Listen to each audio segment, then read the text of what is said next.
Hello दोस्तों, आपका स्वागत है अपने यूट्यूब चैनल साइंस युद्ध पर। तो देखते हैं क्लास 12 की केमिस्ट्री में चैप्टर नंबर 2 आज से स्टार्ट करते हैं, जिसका नाम है विद्युत रसायन, इलेक्ट्रोकेमिस्ट्री।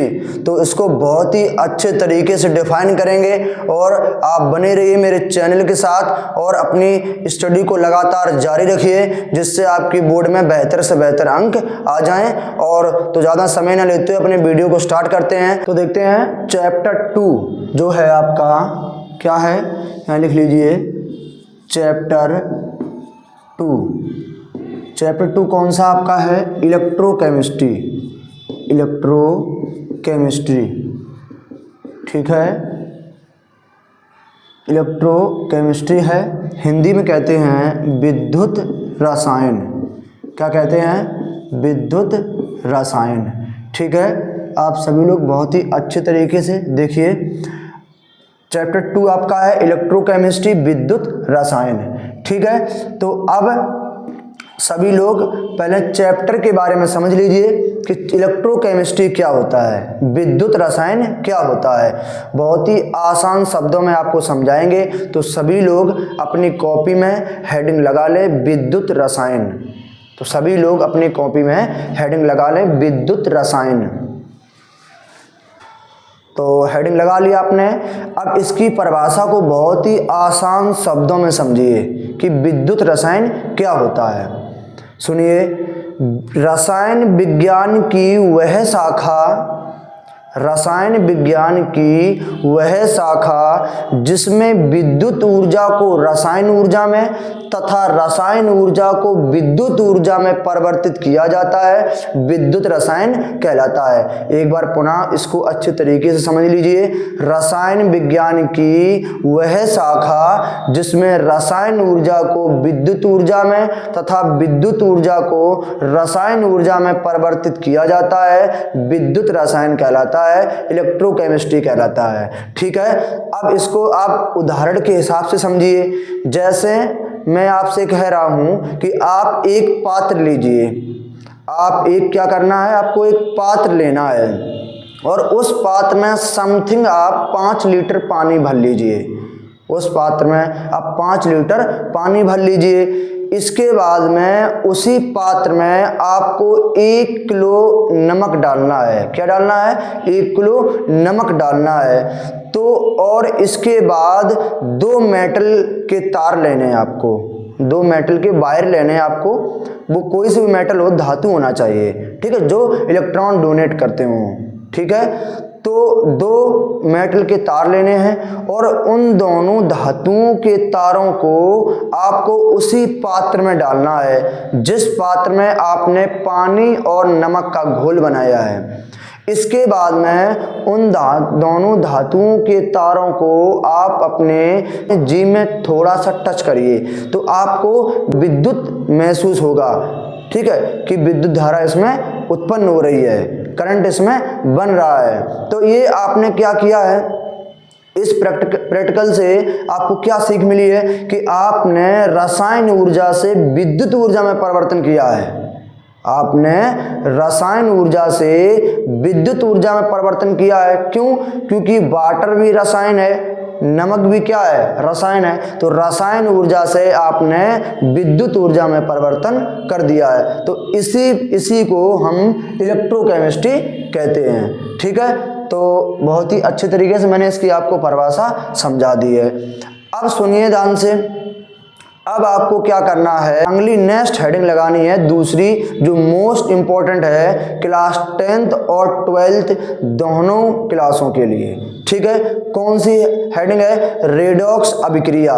तो सभी बच्चों से अनुरोध है, आप सभी लोग अपनी कॉपी में हेडिंग लगाने रेडॉक्स अभिक्रिया, ठीक है। और इसको हम बहुत ही बेहतरीन ट्रिक के द्वारा आपको समझा देंगे, जो कि आपको देखकर ही रेडॉक्स अभिक्रिया की परिभाषा याद हो जाएगी। तो सभी लोग हेडिंग लगा लीजिए। नंबर 1 जो हेडिंग आपकी है वो कौन सी होगी? रेडॉक्स अभिक्रियाएं, रेडॉक्स अभिक्रियाएं, ठीक है। ये सभी लोग हेडिंग लगा लीजिए। और इंग्लिश में जो उसका नाम है वो रेडॉक्स रिएक्शन, क्या नाम है? रेडॉक्स रिएक्शंस, ठीक है, रेडॉक्स अभिक्रियाएं।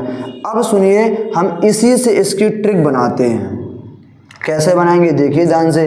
रेड का मतलब है रिडक्शन, क्या है, रिडक्शन, और रिडक्शन माने आप लोग जानते होंगे क्या होता है, अपचयन, क्या होता है, अपचयन, ठीक। इसके बाद ऑक्स का मतलब है ऑक्सीडेशन, क्या है, ऑक्सीडेशन, ऑक्सीडेशन, और ऑक्सीडेशन माने आप लोग जानते होंगे क्या है, ऑक्सीकरण, ठीक। और ये दोनों क्रियाएं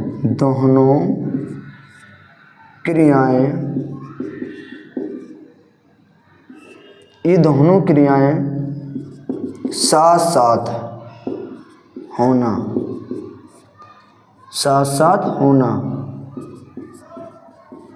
रेडॉक्स अभिक्रिया है।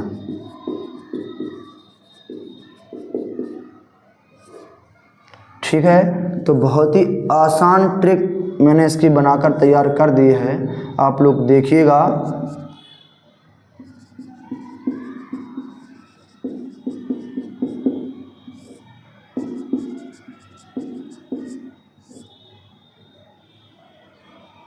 देखिए आप लोग सभी लोग बोर्ड की तरफ देखिए, और बहुत ही आसान तरीके से मैंने इसकी ट्रिक बना के तैयार कर दी है, जो कि आपको एक बार में ही इसकी परिभाषा याद हो जाएगी।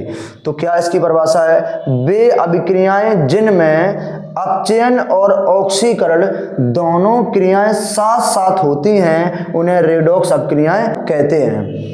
अब एक बार पुनः देख लीजिए, वे अभिक्रियाएं जिनमें अपचयन तथा ऑक्सीकरण दोनों क्रियाएं साथ साथ होती हैं उन्हें रेडॉक्स अभिक्रियाएं कहते हैं। तो बहुत ही सरल ट्रिक है इसकी, और हम इसकी परिभाषा यहाँ लिख दे रहे हैं। वैसे भी आपको ट्रिक से इसकी परिभाषा याद हो गई होगी, लेकिन फिर भी मैं इसकी परिभाषा यहाँ बोर्ड पर लिख दे रहे हैं। आप लोग सभी लोग अपनी कॉपी में नोट कर लें। तो मैं लिख दे रहा हूँ यहाँ, वे अभिक्रियाएं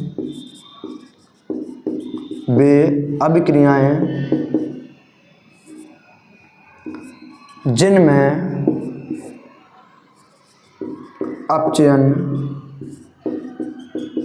तथा ऑक्सीकरण दोनों क्रियाएं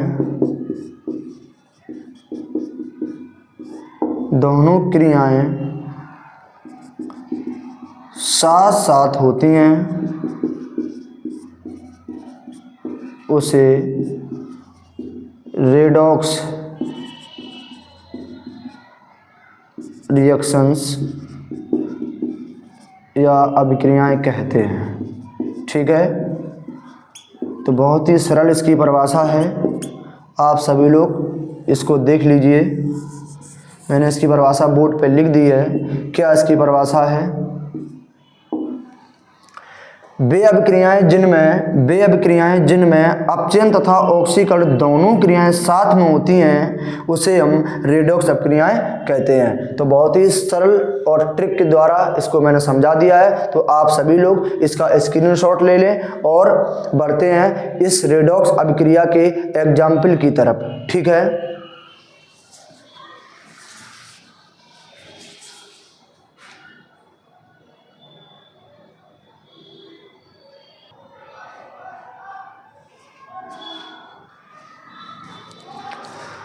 तो देखते हैं। इसके एग्जाम्पल को समझने के लिए आपको 2 पॉइंट याद होना चाहिए। वो किसके 2 पॉइंट हैं, संयोजकता के हैं। ठीक है, क्या 2 पॉइंट हैं, नोट। अब नोट में ये 2 पॉइंट आप लोग लिख लीजिए। क्या है, नोट में लिख लीजिए। नोट नंबर 1, किसी तत्व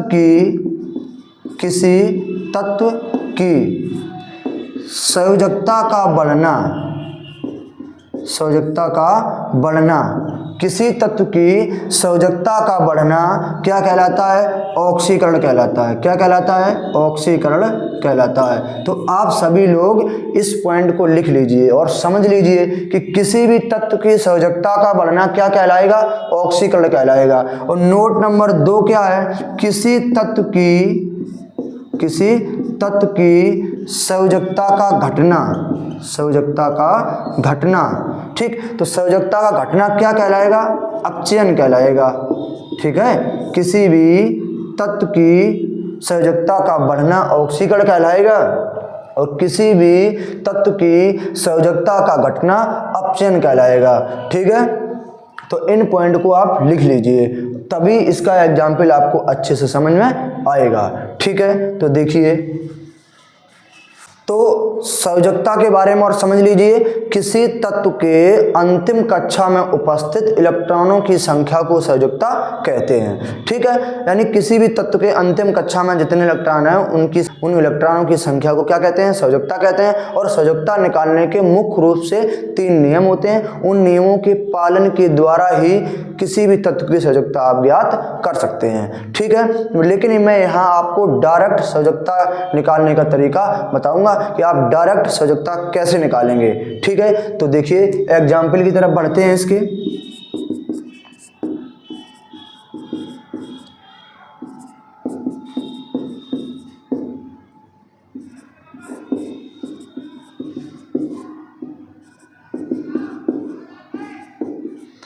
अब आपको यौगिक में संयोजकता कैसे ज्ञात करना है, बहुत ही अच्छी तरीके से आप बोर्ड पर देखिए और आपको देखकर ही यौगिकों में संयोजकता ज्ञात कर लोगे। ठीक है, देखिए ध्यान से, यहाँ Cl कितने हैं? 3। तो इसके ठीक उल्टे Fe की संयोजकता कितनी होगी? 3। यहाँ Fe के पास में क्या है? कुछ नहीं है, एक भी नहीं है। ये गुणांक में 2 है, इससे कोई मतलब नहीं होता है। ये गुणांक में तो पूरे के हैं, पूरे तत्व के, यहाँ Fe के Cl के भी हैं, ये 2 जो हैं वो गुणांक में सभी के हैं। ठीक, तो यहाँ Fe के साथ में कुछ नहीं है, तो इसकी संयोजकता कितनी मानी जाएगी? 1। इसमें देखिए यहाँ इसके बताइए कितने Cl हैं? 2 Cl हैं। यहाँ 2 Cl का मतलब है Sn की संयोजकता कितनी है? 2 है।